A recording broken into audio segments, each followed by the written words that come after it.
Hello, everyone. It's great to be back. Look, we have to give credit to Ziyanda Ngcobo of Newzroom Afrika.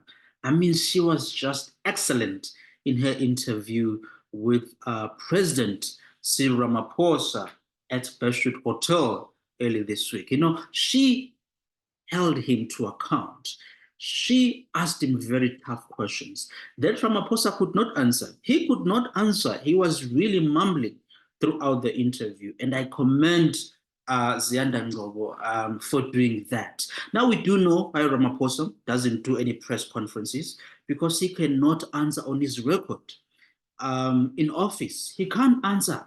He can't respond with very good answers, citing specifics as to what exactly he has achieved since he came into office. Ziyanda asked him about the economy. She said that there is now a very high unemployment rate.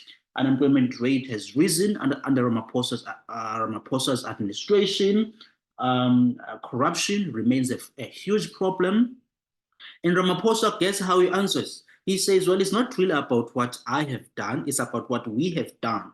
The guy, doesn't want even to take responsibility as the president of the country. And that concerns me. As someone who's leading the nation, you have to say it is me. I am the one who is responsible for leading the country and addressing its challenges. He says, look, we've stopped state capture. That's what Ramaphosa is saying. But then Ziyanda says, but look at the levels of corruption. No one is convinced with that. The latest, in fact, corruption perception index by Transparency International shows that South Africa has the lowest score ever when it comes to corruption. In other words, we've gotten the worst score ever in our history in the index when it comes to corruption, and that's a serious problem.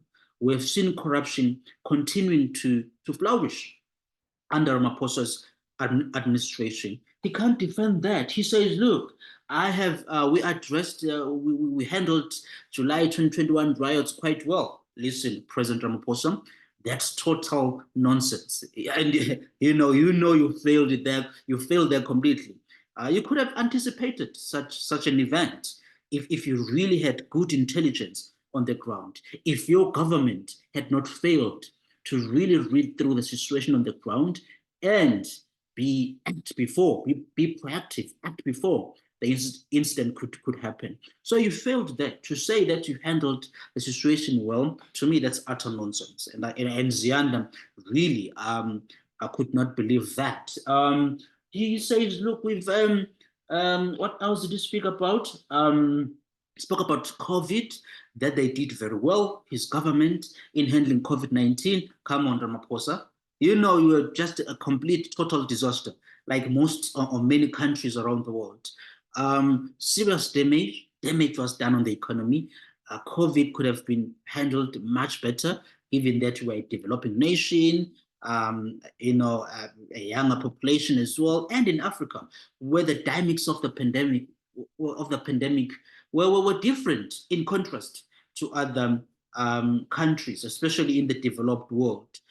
So we should have never decimated the businesses and the economy like we did when it comes to how government or Ramaphosa's government handled COVID-19. What was done, a lot of it that was done was unnecessary. It caused huge damage to the country. And then, as usual, typical ANC comments. He spoke about, well, look, over the past 30 years, for sure, people should know that things have changed for the better. Typical ANC talk, where they go back 30 years and say, over the past 30 years, we've done this. Over the past 30 years, we have, we've had more people receiving social grants, which is disgraceful that they commend themselves or they celebrate that more people now receive social grants from government. That is disgraceful. Something like that must never be celebrated. It must be seen as a failure. People should wake up in the morning and go to work and earn income that they have worked for, not for government to give them handouts. So usual typical ANC talk, over the past 30 years, things have gotten much better because it's got nothing to show. That's why it goes back to 30 years, trying to justify that we were a liberation movement. We've gotten things better since 1994. Since our democracy began in 1994.